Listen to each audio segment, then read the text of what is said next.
ఎక్కువ కాలం అంటే 4 సంవత్సరాలుగా ఆయన శాసనసభ్యుడిగా పనిచేసిన ఈ రాష్ట్రంలోనే ఏ వ్యక్తి సంపాదించినటువంటి పేరు ప్రతిష్టలు సంపాదించుకుని ఆ రోజు కొంతమంది ఆయనకి అర్థంగా ఉన్నారని చెప్పి అతి కారణంగా హత్య చేయడం, ఆ తర్వాత జరిగినటువంటి పరిణామాలు చూసాం. ఆయన మన మధ్య లేకపోయినప్పటికీ, లేకుండా చేసినప్పటికీ ఆయన చనిపోయి కూడా ప్రజల మనసులో మరి బతుకున్నటువంటి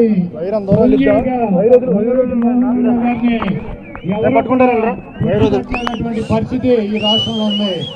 అటువంటి మహానుభావుడికి మరి 30 సంవత్సరాలు ఆయన చనిపోయి ఈ రోజుకి మరి ఆయన సొంత గ్రామమైనటువంటి ఈ కాటూరులో మరి ఆయన కుటుంబ సభ్యులు రాధా గారు గాను, రత్నకుమార్ గారు, అలాగే ఆశా గారు, వీళ్ళందరూ కూడా కలిసి ఆయనకి గుర్తుగా ఇక్కడ ఆయన పుట్టినటువంటి మీద ఆయన పేరు మీద రాధా రంగా మిత్రమండలి అంటే వాళ్ళిద్దరు పేర్లు కూడా వచ్చేటట్టు మరి సంస్మరణ సభని ఏర్పాటు చేయడం, దీన్ని సంస్మరణ ప్లేస్ గా భూమిగా నామకరణం చేసి ఈ రోజు నుంచి ఇక్కడ ఆయన పేరు మీద అనేక కార్యక్రమాలు పేదలకి చేయాలని చెప్పి నిర్ణయించుకున్నారు. దాంట్లో మరి కొన్ని అయితే కనుక ఇప్పటికే సంస్మరణ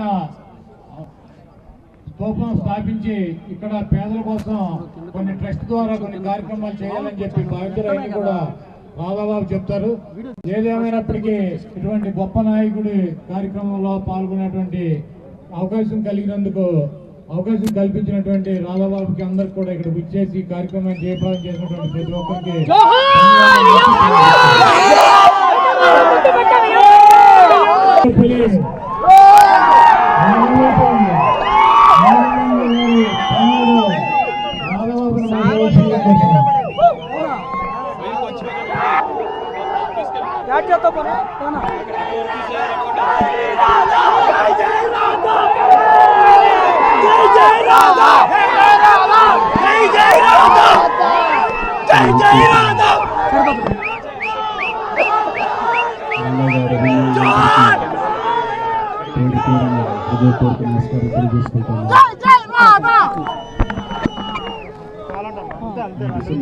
నాటికి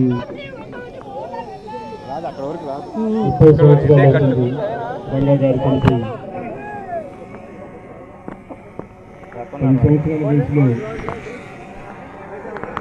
కంటెంట్ కోల్పోయారు. కానీ 30 సంవత్సరాలు నాయకుడు కోల్పోయినప్పటికీ ప్రతి జిల్లాలో ఆయన పేరు మీద కార్యక్రమాలు చేస్తున్నారని చెప్పంటే ఆయన అభిమానులందరికీ పేరు పేరున ధన్యవాదాలు తెలియజేస్తా ఉన్నాను. ఈ వేదిక ఏర్పాటు చేయడానికి ముఖ్య కారణం కాటూరుకున్న ఘన చరిత్ర.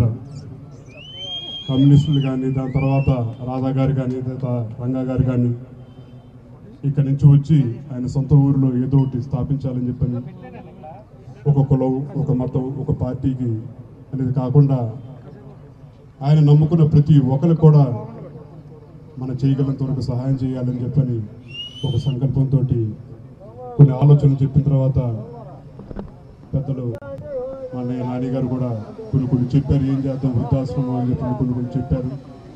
తప్పకుండా అందరి సలహాలు రంగా గారిని నిర్మాణించే ప్రతి ఒక్కరి సలహా తీసుకుని మీ అందరి ఆశీస్సులతోటి ముందు అడిగేస్తానని చెప్పండి. మరొకసారి కాటూరు పులిబిడ్డకి జోహార్ తెలియజేస్తూ సెలవు తీసుకుంటాను. జోహార్ విఎం రంగా.